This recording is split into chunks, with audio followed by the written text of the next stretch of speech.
Emily Elizabeth, and I'm the host of the What Fulfills You podcast, a show for and about individuals always seeking to be their best selves. On this show, we talk all about building the mindset, finding the right careers, creating meaningful relationships, and so much more. Welcome to the What Fulfills You podcast. Hello, friends. Welcome back to another episode of What Fulfills You. My name is Emily Elizabeth. I'm your host. And today's episode is on a topic I've been thinking about a lot. I've been sharing some of my thoughts on my personal Instagram. And this is around designing a life on your own terms and on your own timeline and not going with what society says, especially when it comes to timelines and when you should have XYZ. And think a lot of us know that there is no shoulds in life. And if you didn't know that, I am going to reiterate that here because I think it's so easy to listen to what other people want for our life. And we forget to listen to ourselves in that process. So, a very simple example of this that I recently shared on my social media is around living with a partner. And it's funny because this actually got a little bit of traction, quite a bit on TikTok. And I'm not the biggest user on TikTok, but I have been trying to be more diligent in just sharing my content on there and just seeing if anything resonates. And this topic seemed to resonate a lot with people. So, for those of you who have not been listening for a while and might not know this about my story and my experience, I once lived with a boyfriend when I was 20 years old. I was a sophomore in college, he was a senior. We actually also had a dog together, and it was a great experience overall, although we did break up right about like 1 month before the lease ended, 2 months maybe before the lease ended.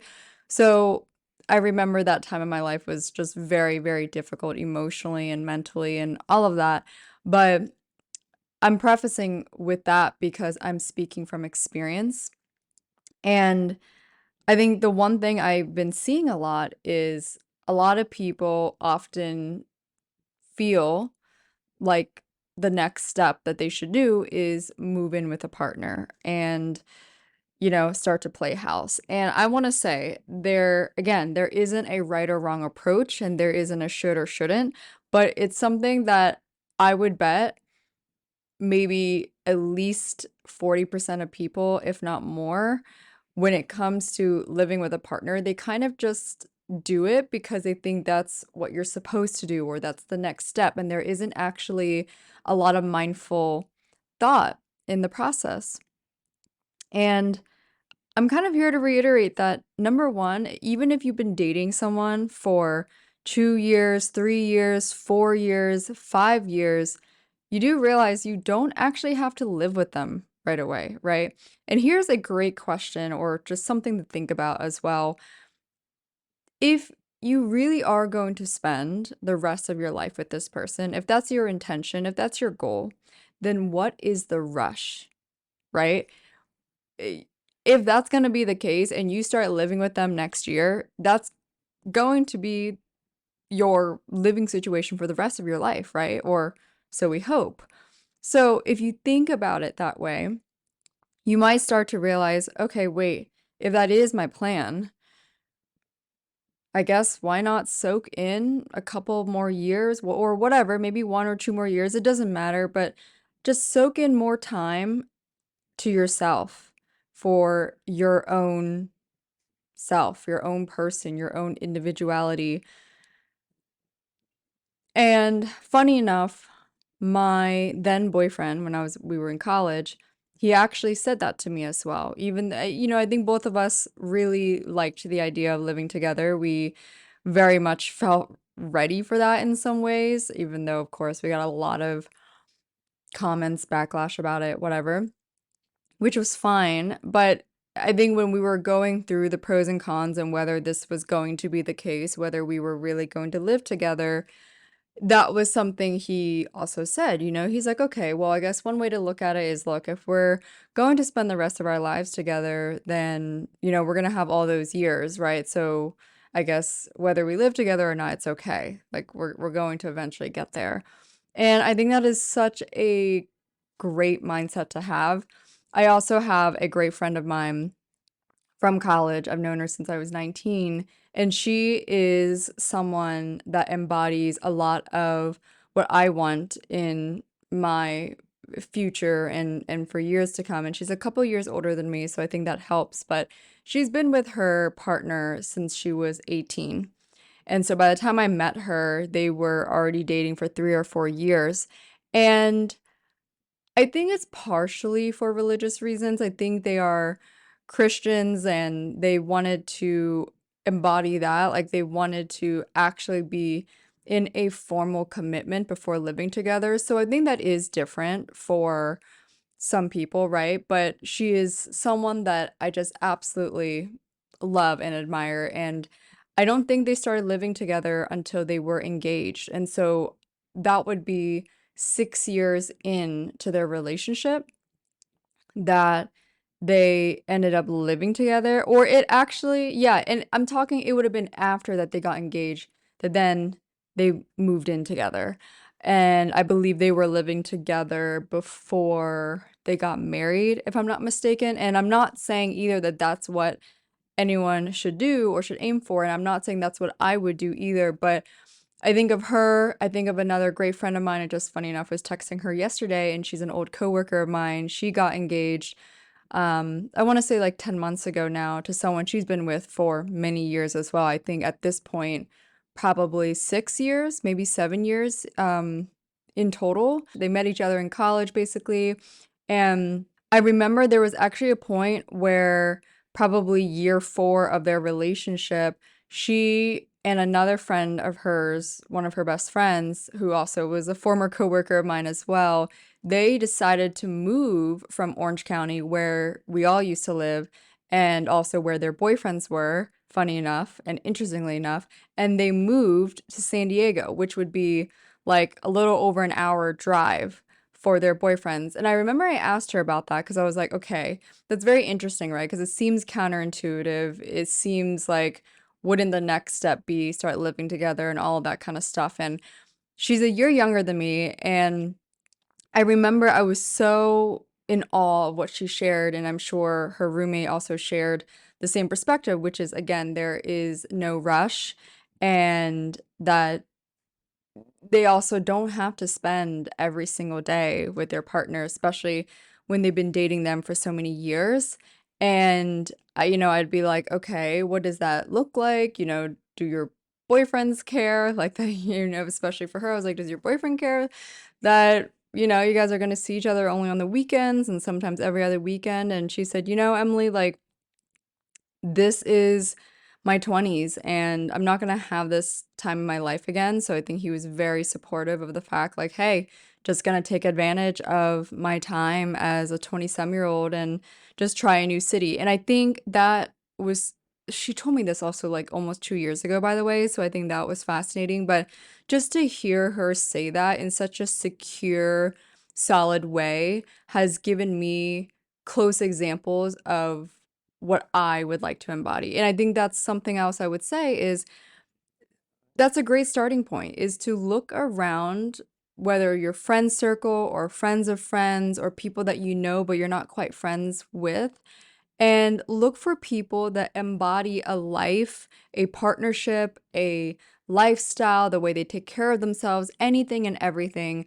Look for those people and keep them top of mind. Because what that has done for me is that it's helped guide me in a direction that feels connected with what I want, right? So, for example, both of my friends, one from college and my old coworker, the two that I'm referencing, both of them being with stable, secure men, and both of them also being stable and secure in themselves, and both of them embodying living life on their own terms in their 20s and embracing that period of their life and having partners that support that. And I should also say, side note, my friend in college, when I was 19, she was actually 21 or 22, and she kind of started university a bit late because of just other reasons. She had gone off on a different career for a little bit and then finished off her last 2 years of school at a later age. But because she didn't have the quote unquote college experience yet, sh- her partner wanted her to go and enjoy that. Her partner was like, hey, go and, go hang out with your friends, go to the bars, go to the fraternity formals and whatever. And, she would go with me and my then boyfriend at the time, and she'd come out like as like a third date, if you will.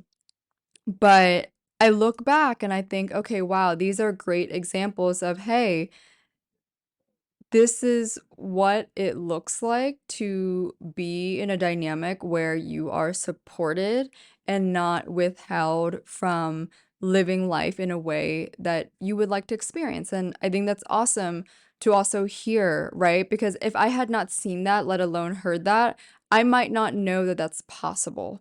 I often talk about this to friends when we're talking about, when people are in unhealthy relationship dynamics. And the one thing I realize and I empathize with too is that you kind of can't blame people for not knowing what they don't know, right? People can't know something they've never seen. People can't know something they've never seen as a potential reality. And so that's why I try to share more of this with the podcast, with those of you who listen, because it is in those experiences myself, seeing multiple times consistently a reality, a perspective that exists that enabled me to recognize this is how all my friends are treated, or this is how all of my friends are able to still live their life. And again, kind of going back to the center of this topic, which is you don't have to do what everyone else is doing. Two of my friends been with their partners for several years, and both of them, I don't even know if the one that recently got engaged, I don't even know if she's living with her partner yet. I'm gonna assume that they are now or are about to. But yeah, like I just love being an observer of that they just didn't rush. And look, I will also say, I remember after that relationship where I lived with my college boyfriend and we broke up, and then obviously we moved out of the apartment and I moved on to junior year of college and I lived with another roommate, and him and I had gotten back together after about 8 months apart. And I remember after thinking that I would not want to live with another partner until I feel very certain that this is the direction that it's heading in, that this is a commitment, this is a long-term, lifelong commitment, because through my experience of living with a partner, I don't want to go back. I don't want to go live with someone and then suddenly have to go back to living by myself again or to living on my own. And it's not because of financial reasons or just being alone, because obviously I've lived alone since I graduated college, but it's just for me the idea of going forward and moving forward in that direction. So I think those are some of the things that are often what I'm seeing when women, especially, are subconsciously listening to the timelines and the opinions of family members and friends and society. And sometimes you just need to pause and think, what's most important to me? What matters to me the most? And oftentimes we know this deep down. Like for me, I actually have said this consistently since I was in college. I always said to my then partner and to even where I'm at now, I've always shared that I would want to get into a long-term, lifelong commitment and have that chapter of my life closer to my early 30s. That doesn't mean I don't want to be building with someone. I think that's also something I've appreciated, and I had, in my college experience, and also have seen so many of my close friends have that as well, where they're building with someone through the years.